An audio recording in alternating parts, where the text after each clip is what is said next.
The history of TENCEL Fibers is a long success story, co-created by the Lenzing Group. It started almost as a failure, and quite from the business point of view, we would have to stop it maybe 3 times, but it became a great success story. Why? Because there was the conviction of people in Lenzing, as it was also in some other cases, of board people, of scientists, of innovators, but also of salespeople, and particularly of customers who always believed in this fiber. And at the end of the day, after overcoming a lot of hurdles and teasing problems at the beginning, this fiber today has characteristics we never expected, and it is a great success. And if we wouldn't have this fiber, partially invented by Lenzing, we would have to do it today. Yeah, Lenzing always had the strategy next to the viscose fibers, to the standard product, also to develop certain specialities. And if you go back, we developed in the 60s the modal fibers, we developed then the flame retardant fibers, and of course the lyocell fiber was a perfect opportunity to further enhance the product portfolio in terms of specialities. And it was, on the other side, a very environmentally friendly technology, and this was a reason why Lenzing then really stepped in the late 80s already to develop that fiber. At the same time, research was carried out on further developing lyocell fibers by Lenzing and the British industrial group Courtaulds. The motivation was the viscose process that was the main process we used had some environmental challenges, and so we were faced with either big investments in environmental cleanup or actually looking at a new technology that would hopefully eliminate the need for those environmental investments. By the second half of the 70s, we also decided to screen all available R&D level technology approaches, and this we did up to the mid of the 80s, when we decided to go to lyocell, the so-called NMMO technology by that time, because this was the most promising one in terms of fiber properties, in terms of manufacturing cost, in terms of environmental merits. 1988. Lenzing filed a patent for the use of a film truder to manufacture lyocell fibers. Courtaulds begins with the production of lyocell fibers. This resulted in a patent dispute that lasted for years. From Courtaulds' point of view, we developed the technology. We thought there was a lot of know-how in that. We didn't do too much on patents. And then Lenzing started to patent things that we thought were really not patentable. And so we then got into this confrontation. When we started, actually nobody knew how to produce a lyocell dope in commercial scale. And it was the big invention of Lenzing to develop a technology using a so-called film truder to produce a lyocell dope in constant quality and good safety without the danger of explosion every other minute. And this we patented, and this also had to be used by Courtaulds later on. And you can see this huge aggregate. You can see from the outside of the company. So we knew that they are infringing our patent, and this is why we sued them. Finally, there were many other patents from both sides. Finally, we had to agree on at least cooperation on the patent level. We could have done earlier. We would have saved a lot of money. Many lawyers have got rich by our fight. By the end of the day, it's not a single patent, it's a family of patents which are relevant for this technology. 1990, the lyocell pilot plant was put into operation at the Lenzing site. The initial output seemed to be more like spaghetti and not fibers. The most famous within Lenzing were the so-called spaghettis, which were merit fibers, but not only 2 merit fibers, but hundreds of merit fibers, so they really were thick like that.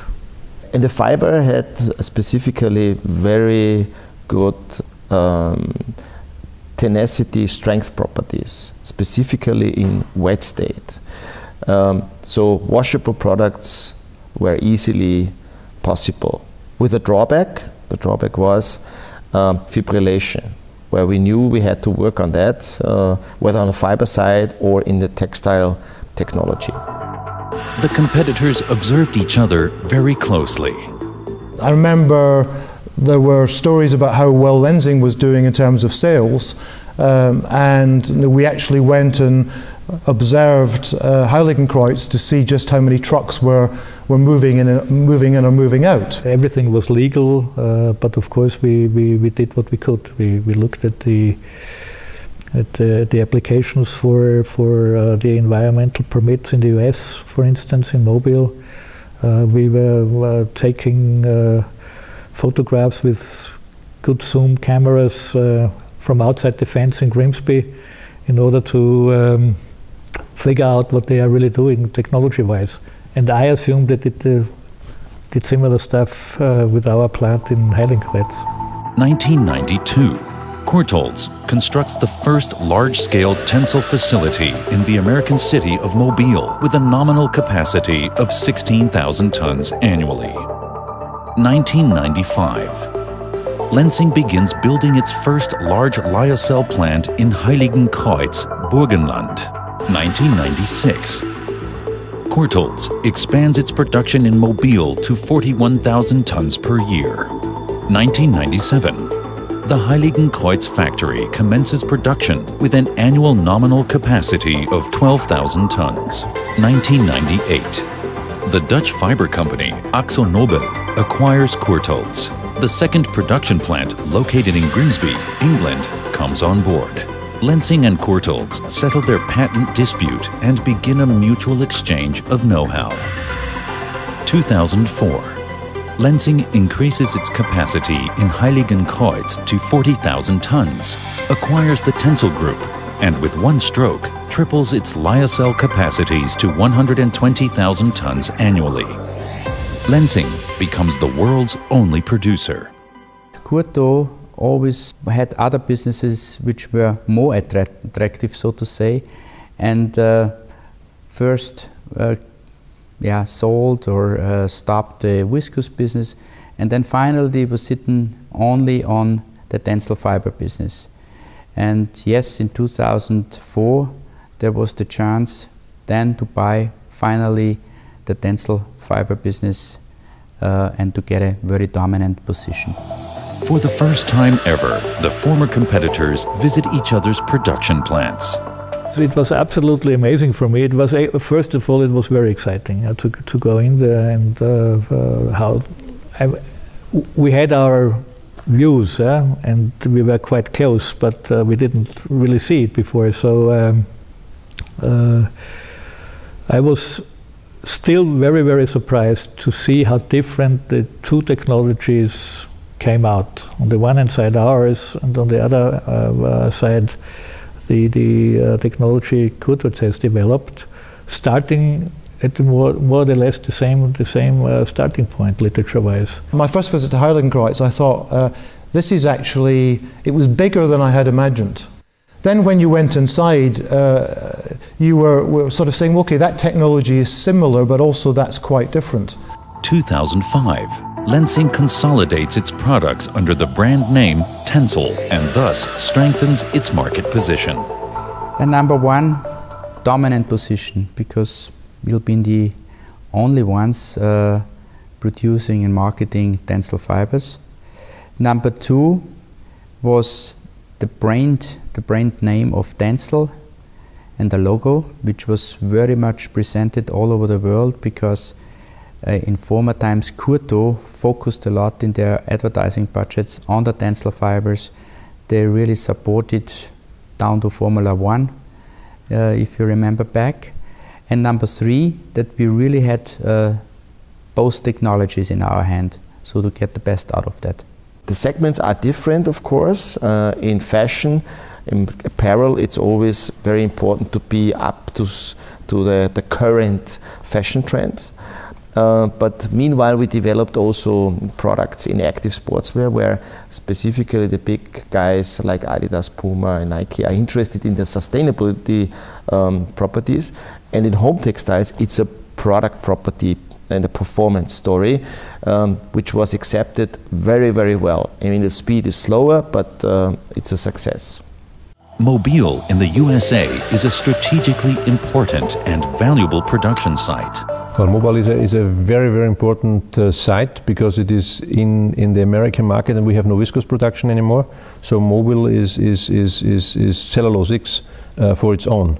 And now with the increased production and maybe even further ideas to increase not only the market in the US but also further increase production, Mobile is one of the most strategic sites and operations for the whole Lenzing Group. You save transport and duty cost in general. This is just a physical advantage. And the other thing is that American consumers in general prefer to buy American products. And as this plant is the only cellulosic fiber plant in US, we can push this argument for sure, which means at the end of the day that, for example, in some cases on the packaging, even the American flag is on there to show the consumers that the whole supply chain is from US. 2008, the Heiligenkreuz plant increases annual production capacity to 50,000 tons. TENCEL achieves a high market value and is globally successful. The market at the moment is excellent for TENCEL because we managed to develop many different segments, even technical segments, like in building industry. So it's a fragmentation of the different segments, and every party has a kind of exclusivity, so it's still very strong. And also the customers, they appreciate the product properties. Otherwise, they wouldn't be successful if you cannot fulfill the promise. In Lenzing, a total of 130 million euros is invested in the new TENCEL production facility. The most technologically advanced fiber plant in the world comes into being. Accordingly, Lenzing's future prospects look positive. TENCEL is extending our specialty portfolio, firstly, and secondly, as it is the most environmentally friendly technology. We won the European Innovation Award in Brussels in the year 2000. So this is, and we have a very high dedication to the environment and environmentally friendly production. So this gives us really a leap, a big leap to any other producers in the world. 20 years of TENCEL, 20 eventful years for all those involved. Basically, when I came into research, my former boss explained to me what tremendous properties this fiber and the technology has. So I was really amazed about that.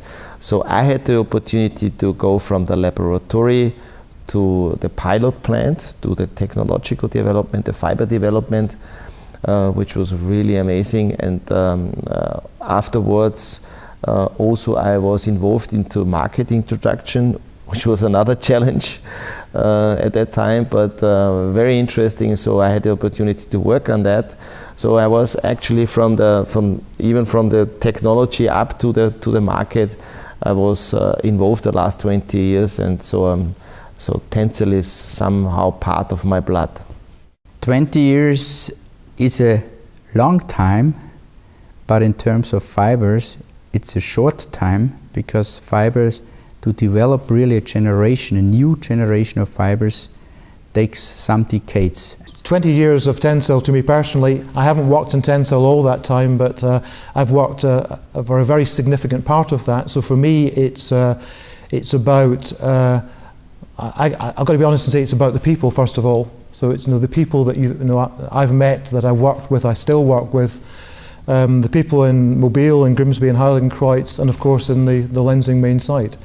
And I think nice to see the business doing well, both in terms of customers' reaction, but also in terms of its financial returns. And yeah, I'm very happy for that, and looking forward to the next 25 years. I will not be involved in the next 25 years, but I can hopefully still look back and see this the TENCEL business growing and developing. Exhausted but proud. The TENCEL success story has already lasted 20 years for Lenzing, which can look ahead at a promising future. This is because the TENCEL developers are researching on and on and on.